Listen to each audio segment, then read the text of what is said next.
বিসমিল্লাহির রহমানির রহিম। আমি রকিবুল ইসলাম মক্কি।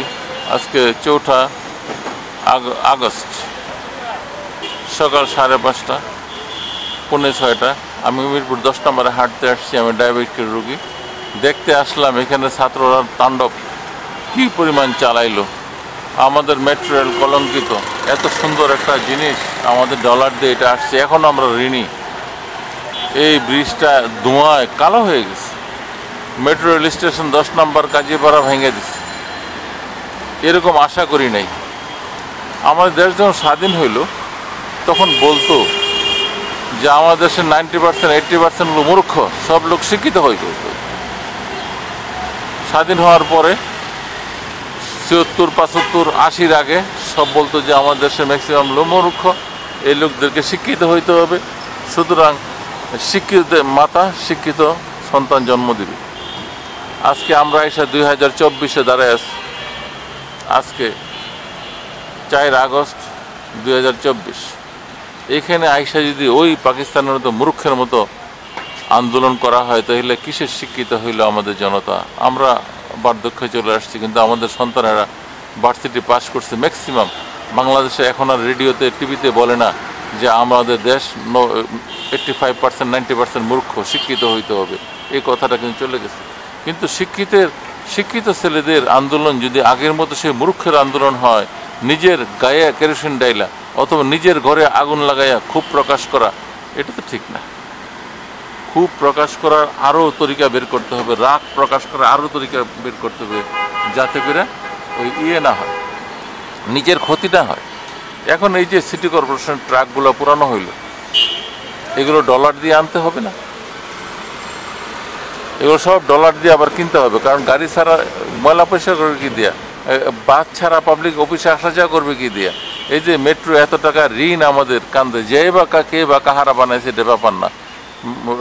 হয়তো বা শেখ হাসিনা বানাইছে, শেখ হাসিনা চলে যাবে, কিন্তু জিনিসটা থেকে যাবে লম্বা সময়।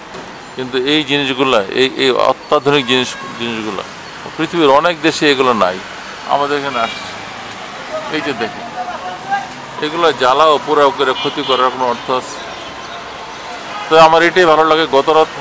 গত দিন এবং রাতে যে আন্দোলন হয়েছে, আমি সকালে আসছি, আইসা দেখলাম যে না, রাস্তাঘাট পরিষ্কার। একটা বাসও জ্বালাও পোড়াও হয় নাই, একটা বাসও জ্বালাও পোড়াও হয় নাই। পুলিশদেরকে সেফলি ছাত্ররা গার্ড দিয়ে থানার গার্ড দিয়ে পুলিশের যে তাণ্ডব চালাইছে, যেভাবে গুলি করে ছাত্রদেরকে হত্যা করছে, বাচ্চাদেরকে হত্যা করছে, প্রায় এমনি লিখিত 200-রও বেশি, কিন্তু অলিখিত কতগুলা বিভিন্ন জায়গায় লাশ পাওয়া যাইতেছে।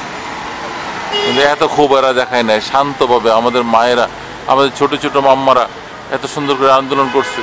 আমাদের এই বাচ্চারা এত সুন্দর করে আন্দোলন করছে, মনের ক্ষোভ প্রকাশ করতে ধন্য হইলাম। বাঙালি জাতি অনেক কিছু শিখছে মনে হয়। কেন আমরা পুরাবো আমাদের জিনিসপত্র?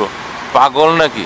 পাগলরা ফট করে দেখেন নিজের লুঙ্গি খুলে ফেলায়, পাগলরা কাপড় চোপড় খুলে ফেলায়, এনিমেল হয়ে যায়। কাপড় চোপড় যার না থাকে ব্যাককল যে সে এনিমেলের পর্যায়ে। তা আমরা নিজের ক্ষতি না কইরা এই যে ছেলেরা আন্দোলনটা করলো, আমার কাছে খুব ভালো লাগতেছে।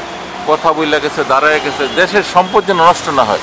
রাজা আসবে, রাজা যাবে, কিন্তু দেশের সম্পদ কেন নষ্ট হবে? আমি আশা করব আমার দেশের সম্পদ নষ্ট না কইরা, আমার দেশের ছোট ভাইরা, আঙ্কেলরা, তোমরা ওই আন্দোলন করো, দেশের সম্পদটা নষ্ট করে না প্লিজ। আমরা চলে যাব, এই দেশটা তোমরা এবং তোমাদের সন্তানেরা এই দেশটা বুক করবে। হাস্যকর দেশের বড় বড় ট্রাক জ্বালায় দিচ্ছে, ট্রেন জ্বালায় দিচ্ছে, বাস জ্বালায় দিচ্ছে। এটা কার সম্পদ বুঝতে হবে। আগে নিজেরটা বুঝো, তারপরে আমার মনে হয় এবারের সংগ্রাম, এই স্বাধীনতার সংগ্রাম, ডিজিটাল বাংলাদেশের ডিজিটাল ছেলেরা এই সংগ্রাম চালাইতেছে। চাঁদাবাজ থেকে দেশটা মুক্ত হোক, ও সন্ত্রাসের থেকে দেশটা মুক্ত হোক। কে আসবে কে যাবে আমি জানি না, আমি কোনো পক্ষের নই। আমি এটাই বলি যে অত্যধিক সুন্দর লাগতেছে যে একটা জ্বালাও পোড়াও নাই। ওকে, আমি রকিবুল ইসলাম মক্কি ব্লগ থেকে বিদায় নিচ্ছি। ওকে, আসসালামু আলাইকুম।